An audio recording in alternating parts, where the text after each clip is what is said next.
explain the Hopcroft-Karp algorithm and show you how it performs compared to some other similar algorithms. The purpose of this algorithm is to find the maximum cardinality matching in a bipartite graph. A maximum cardinality matching is the largest set of edges in the graph where each vertex only has a single edge connected to it. The algorithm works by repeating several steps until the maximum matching has been found. Initially, all nodes in the graph are free, as no matching pairs have been found yet. First, the algorithm provides a breadth-first search on the graph, starting from all free nodes on one half of the bipartite graph, which we will call U. Each level is created from the possible paths taken from these free nodes. The levels alternate between unmatched and matched edges until a level is completed that contains a free node from the other half of the graph, which we will call V. Now that we've found the vertices from V that can be reached from U, we work backwards, performing a depth-first search to attempt to match each vertex from V to one in U. These paths can't share the same vertices, so in some cases no path will be possible for a vertex. If a path can be found, then the vertices involved are marked as matched, while all others remain free. We then go over each of these paths, toggle the state of each edge, meaning if it was matched, it will become unmatched, and if it was unmatched, it will now become matched. This leaves us with a graph that now contains a number of matched vertices and edges, and possibly some free vertices too. We now repeat this process from step 1 until there are no free vertices remaining in U, or we can't find a path from the free vertices in U to any free vertices in V. Once complete, we have a maximum cardinality matching for the graph. Now don't worry if this seems unclear for the moment.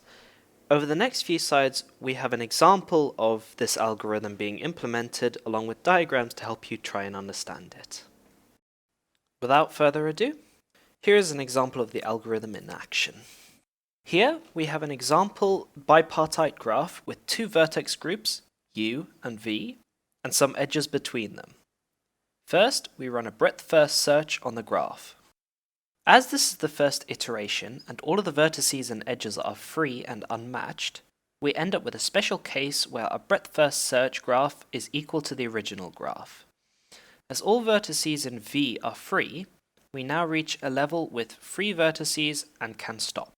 Now that we have our graph, we can begin performing a depth-first search from each of the vertices we've found. The first two are simple and are matched immediately to a vertex from U. On the third vertex, we find that the only available edge leads to a vertex that's already been used in a path. So no path is available from this vertex, and we keep it marked free. With the next vertex, we run into a similar problem, as the first edge available connects to a vertex that's already been used in a path.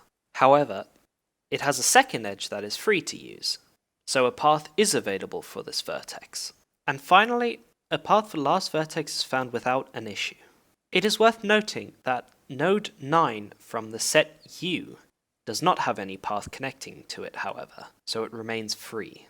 We now apply the changes to the paths we made from the previous steps to the main graph, and it begins to show progress in finding the maximum matching.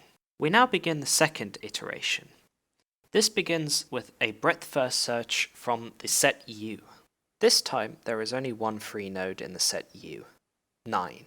We can now begin mapping out the edges connecting to the vertex 9 from the set U. The first set of edges must be unmatched, as 9 is a free node and cannot be adjacent to any matched edges.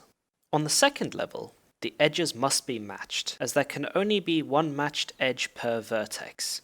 This leaves a single path for each to follow.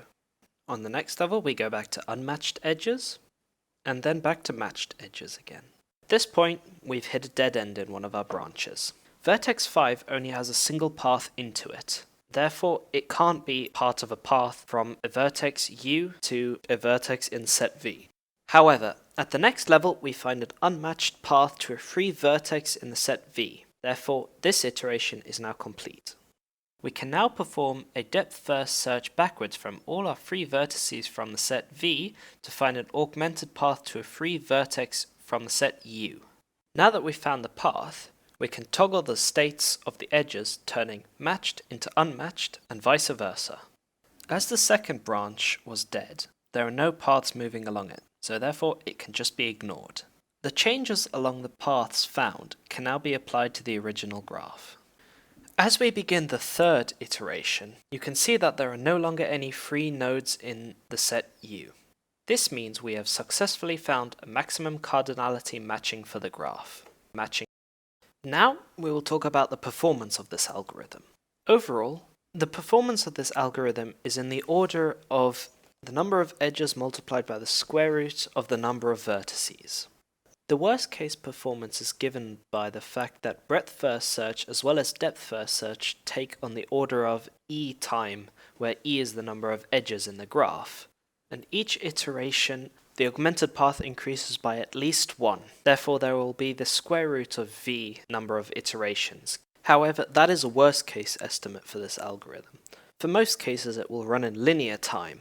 This algorithm lends itself particularly well to sparse graphs, as sparse graphs will cause it to run in near linear time, if not linear time, whereas dense graphs will cause it to run in its worst case. Another algorithm used to solve this type of problem is called the augmented path algorithm.